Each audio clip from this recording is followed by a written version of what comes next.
ว่าตัวผู้มันจะไปถือพาจังไหนก็ต้องทำมันถือพาสองโปรไปเลยอยู่นั่นได้สองตัวปลอมนะแม่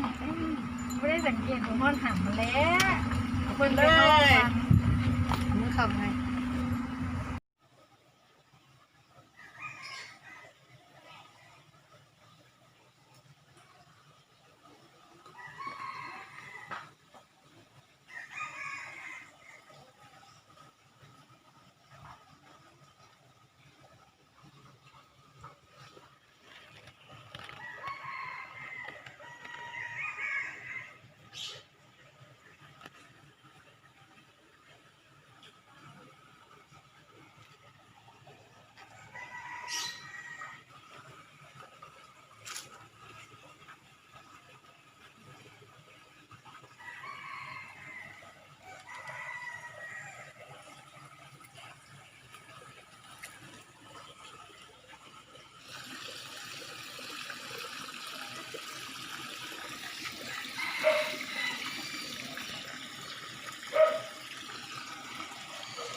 ใช่เหรอใช่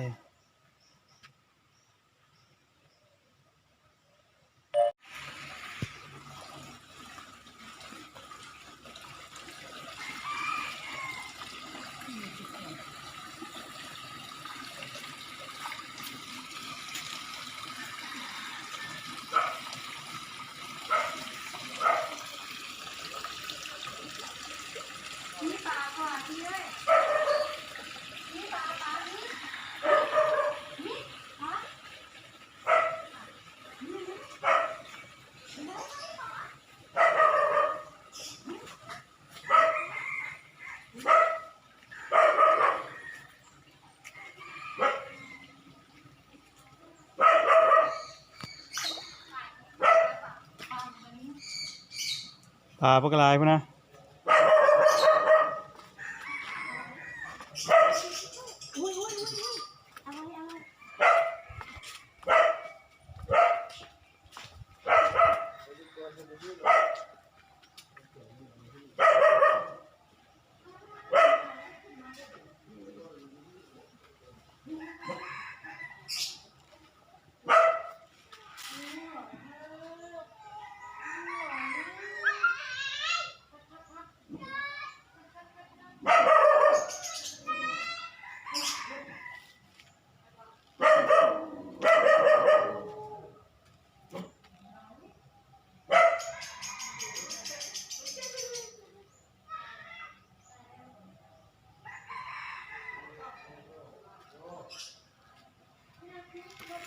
มันยืนไม่ได้หูมันคอยดู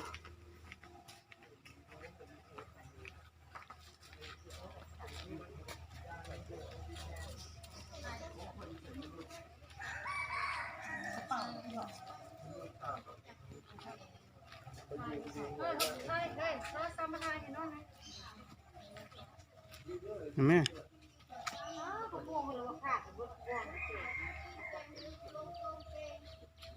ก่นี้ข้าวหลามปิ้งไก่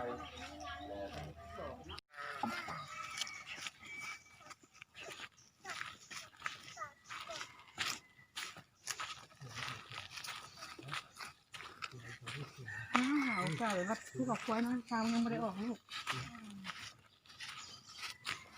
เข้าไปเป็นห้องปัดอะไรตอนนี้เขาไปห้องใหญ่เนาะที่เดือดป่า ไก่นี่เลย ไก่ใช้ที่กินมึงเด้อ ก็เลยไปถามมาต้มมานะไปบุญได้งานบุญแล้วหรอมันได้งานแล้วมึงไม่ต้องห่วงมันมาเกิดกับลูกมึงแล้วเสีย มาดูกันนะถ้าคุยไปบ่ค่อยได้บ่ได้ วันนี้คิดได้ไม่เอาถึงมือเลยนี่คิดตาย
ใช่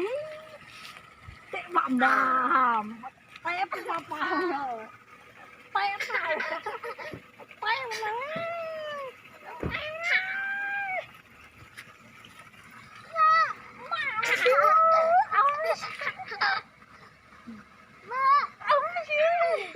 มาภาษาไทยไม่ไทยมาก